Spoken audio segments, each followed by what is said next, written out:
On Rosh Hashanah, I spoke about the many blessings that we have all found during this pandemic.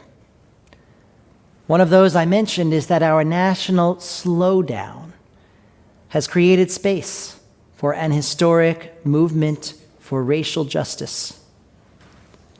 Yes, the stillness of COVID prompted us to finally sit and consider and reflect on the nature of race in America. In the language of Yom Kippur, we were prompted to face an honest accounting of our souls. In truth, it's something we should have done long ago. I will not rehash the entire history of racism and injustice in our country today. That's not what I'm here to do. Instead, today I want to focus on two things. First, as Jews, we have a unique perspective and a unique contribution to make in this movement for racial justice. And second, there is so much that we can do right here and right now, yes, even in the midst of COVID, to create the world of justice that I know we all want to see. In our Yom Kippur liturgy, we atone for sins of commission and sins of omission. Sins of commission are things we actively did. We might not want to recall them. We might be embarrassed or ashamed of them, but we recognize that we did them and we want to make teshuvah. Sins of omission, on the other hand, are things we might not have actively done, but they're no less wrong. It could be what we know we should have done, but we didn't do, or not fixing something that we knew was broken. Friends, we are not bad people. Most of us have not actively oppressed others. Most of us have not actively contributed to racism. Nonetheless, our liturgy prompts us, invites us to atone communally in the first person plural. We say, Al chet shechatanu lefanecha. We take responsibility for our sins as well as those of our neighbors in our community. And in that vein, today we acknowledge our own passivity in the face of injustice. We've been blind to the inequities baked into our society. We've declined to acknowledge our participation in a system that favors us over others. We've insisted that our nation is about merit, when in truth, we know it's much more about birth. We have not done nearly enough to break down the barriers that exist in our community. We have espoused values with our lips, but we have been timid when it comes to living by them. We are not bad people, but we desperately want to be better people. And that's why we're here. That's what this day is about. Once Adam and Eve ate from the tree of the knowledge of good and evil, Genesis says their eyes were opened and they realized. Yes, this year our eyes have been opened to things that we simply didn't want to see. We've realized that racism is not something that happens far away. We know it's lazy to shake our heads and lament, oh, that terrible thing that happened in Minneapolis or Louisville or Atlanta or Kenosha. That couldn't happen here, not in cultured, educated, sophisticated Westport or Weston. Well, friends, not only could it, it does. We've all heard stories of black neighbors stopped by the police for no reason. We've heard stories of students of color being targeted in our schools. These stories are true. And we've realized that some of our long-held beliefs Beliefs that we thought were noble and good are actually unhelpful. For example, many of us thought that being colorblind was the gold standard when it came to relating to others. But that paradigm turns out to actually be harmful because it homogenizes everyone. It doesn't account for a person's unique experience of the world. To apply this to ourselves, let's imagine someone claimed to be religion blind. He might say, I treat everybody the same. Trust me, I don't treat you any different because you're Jewish. Well, that's exactly it, I would respond. Judaism is an essential part of my identity. It has shaped my family, my background, my entire life. If you don't see me as a Jew, you don't see me as I am. I don't want special treatment, but I do want to be seen as me. We've also realized, friends, that dividing the world into two categories, racist and not racist, lets us off the hook. It lets us off the hook because as long as we're not one of those terrible people out there perpetuating damaging stereotypes or engaging in voter suppression, we think we're doing great. But now we know it's not enough. It's not enough to define ourselves simply as not one of those bad guys. We need to step into actions that undo racist systems and racist structures.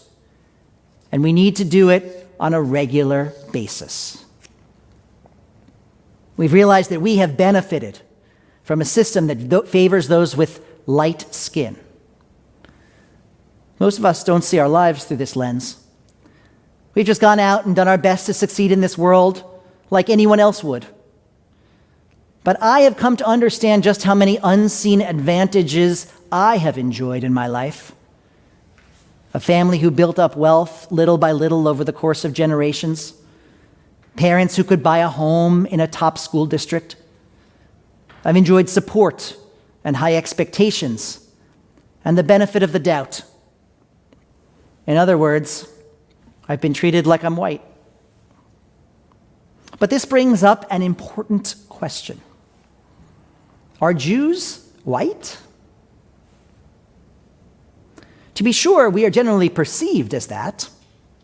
And our light skin, as I said, has afforded us many privileges. But in reality, we can choose whether or not we want to be defined as Jewish. If I take off my kippah, and I guess this tallit and robe, I look like any other white guy. But in truth, we're not like everyone else. Our story and our identity are unique. We carry our own history of oppression, we know. And we face a newly strengthened anti-Semitism. We are not mainstream. We are not the majority. When I have to fill out a form that asks for racial or ethnic identity, I look desperately for an option other than white. And most often, I end up choosing other. Our otherness is precisely why we Jews have a unique perspective and contribution to bring to the racial justice conversation and movement beyond the color of our skin. For example, when the term white supremacy is brought into the racial justice conversation, as it often has in recent months, I feel the need to object. Why? Because there are white supremacists out there, and they're out to get me and you.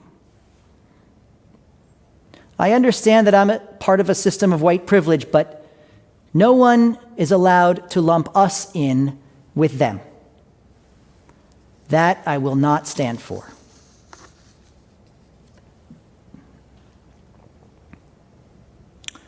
Friends, our most fervent commitment as Jews is to repair the world. So let's waste no time. First, let's acknowledge that it is simply lazy to think that the problem of racial justice will be solved somewhere else, in the South, in urban neighborhoods, or even in the voting booth. This is a problem that can only be solved everywhere, all at once. And we have to start here. There is plenty for us to do right in our community, right in our synagogue, and we can do much of it right now, even during COVID. So first, let's get our own house in order. There is bias within our own Jewish community, and we need to root it out immediately. For example, many of us grew up using certain unflattering Yiddish words to describe black people, or people who aren't Jewish, or others not like us. You know the words I mean. I don't want to mention them here on this bima.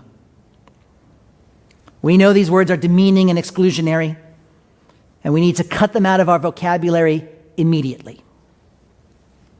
More than that, we need to broaden our conception, friends, of what a Jewish person should look or sound like. Our Jewish community is growing in its diversity, and that's a wonderful thing. Experts estimate that 12 to 15% of Jews in America identify as Jews of color. We don't see that representation, that strength of representation just yet here in Connecticut, but our numbers are growing, make no mistake. Yet even those of us who were raised in a pluralistic mindset still somehow carry certain assumptions. I've heard parents doubt the Jewish identity of an Asian Hebrew school teacher. I've witnessed black visitors to our building treated as if they don't belong here.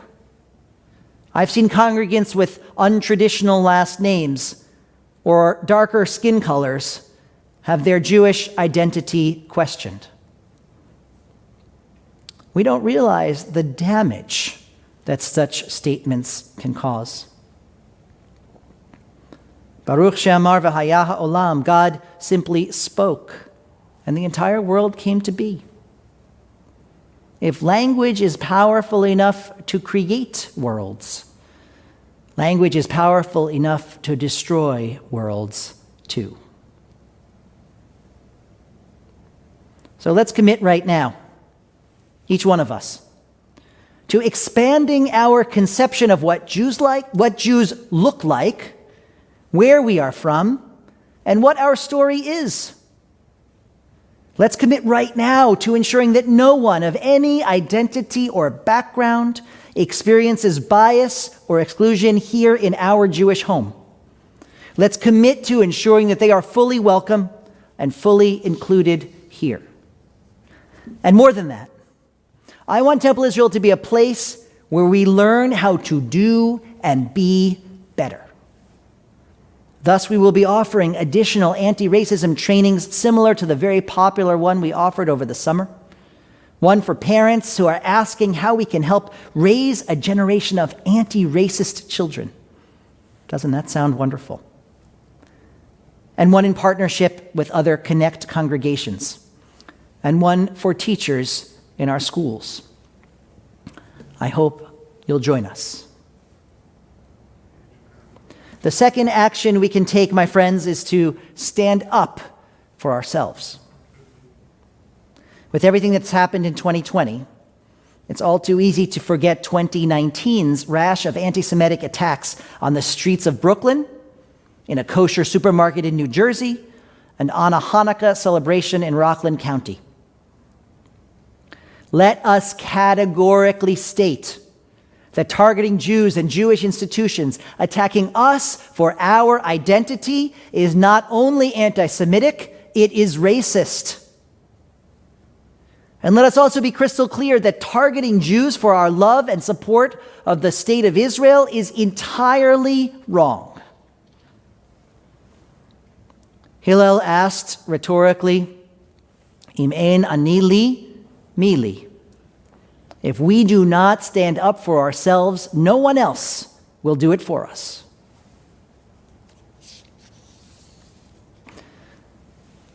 With that in mind, I want to tell you the story of Norwalk firefighter Alex Horolich. One day in July, Horolich's lieutenant made offensive comments about dirty Jewish employees cleaning the bathroom. Horolich wrote to his supervisors, "When the lieutenant made this statement, he was looking directly at me, and he is well aware that I'm Jewish. It was a bizarre and awkward moment. The statement was made in a matter-of-fact tone and was not attempted to be comedic, teasing, or any other type of communication other than a bigoted, negative judgment on Jewish people. I made it clear to the lieutenant that I was extremely unhappy with his comments and that I found them offensive. The commonality of using dirty Jew as an anti-Semitic insult and the historical context behind these words makes these statements even more appalling and the maliciousness of these comments unquestionable.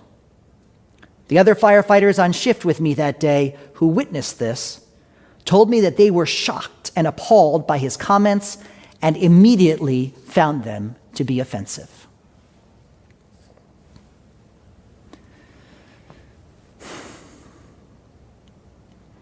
Friends, we know it's hard to stand up for ourselves. It's hard because it usually involves calling someone else out. Firefighter Horlich's statement is all the more admirable because it involved calling out a superior. If he has the courage to stand up to anti-Semitism, then we do too. When we make anti-Semitism unacceptable, we make racism and all kinds of bias unacceptable too. And third, friends, we can take action right here in our beloved community. There's plenty for us to do, especially in a community as privileged and as largely white as ours. I am proud that so many of us have taken initial steps in recent months. For many, the first step was showing up to protests, and often bringing your kids along too. This was especially significant when the virus made being in groups uncomfortable. To those of you who attended protests over the summer, I'm proud of you. And now I'll ask you, what's next? Let me give you some options. We need to continue to diversify housing options in our towns. I know that there are a number of congregants who are already engaged in this effort. We need to join them.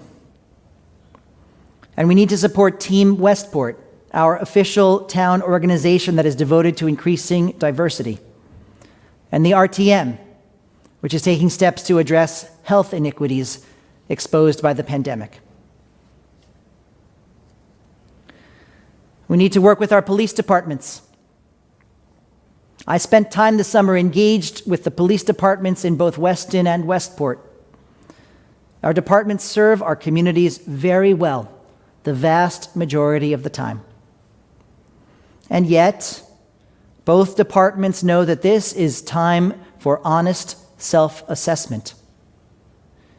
It's time to continue to improve the training and protocols that it applies, and to effectively address race and racism in policing. So too, friends, let's make sure our schools are communities of justice and equity. To all of you teens who are watching, this is up to you.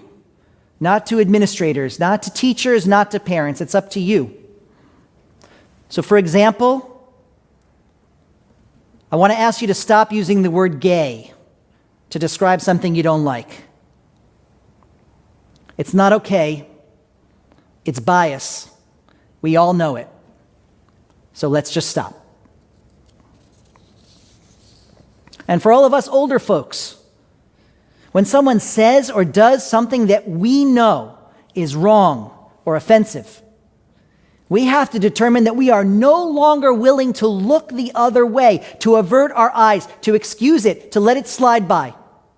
We have to do this even among our own friends and family and colleagues. This is difficult, I know. But over the summer, I witnessed quite a number of white people, many Jewish, many not, participate for the very first time in group dialogues about race. These conversations were often uncomfortable, challenging, emotional. But you know what? At least those who participated were willing to step into the arena.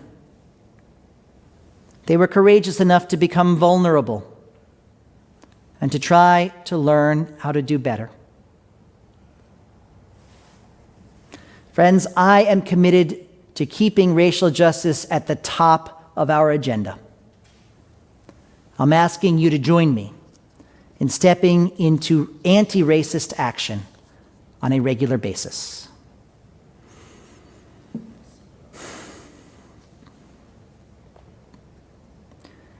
We entered these high holy days 10 days ago in the shadow of the loss of Justice Ruth Bader Ginsburg.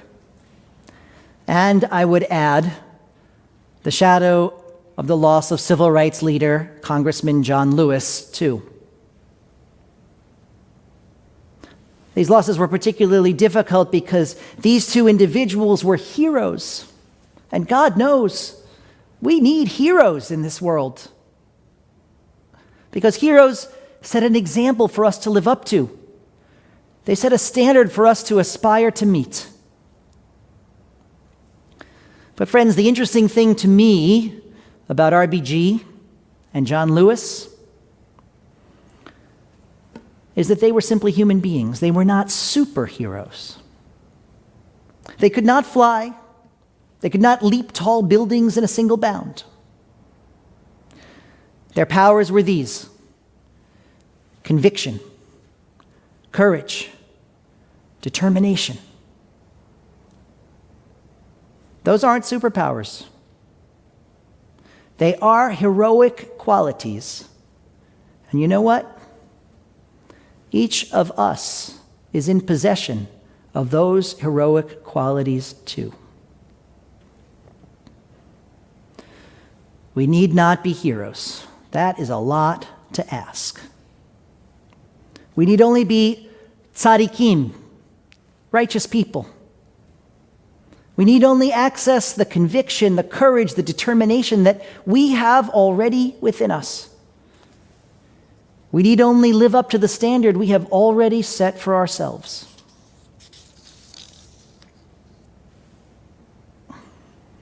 Maimonides wrote, "Each and every person has merits and sins.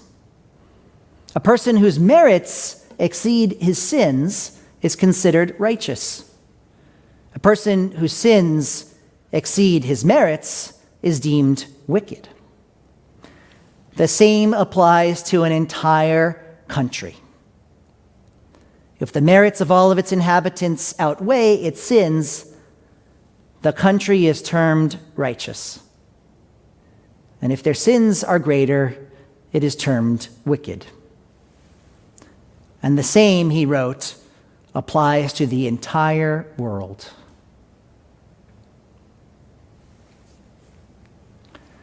And Justice Ginsburg said in her 2004 address at the U.S. Holocaust Memorial Museum,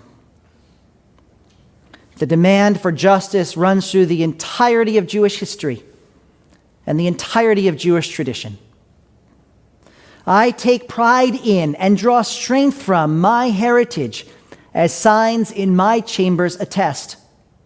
A large silver mezuzah on my doorpost, and on 3 walls in Hebrew letters, the command from Deuteronomy that Rabbi Moss quoted earlier this morning. Tzedek, tzedek, tirdof. Justice, justice shall you pursue.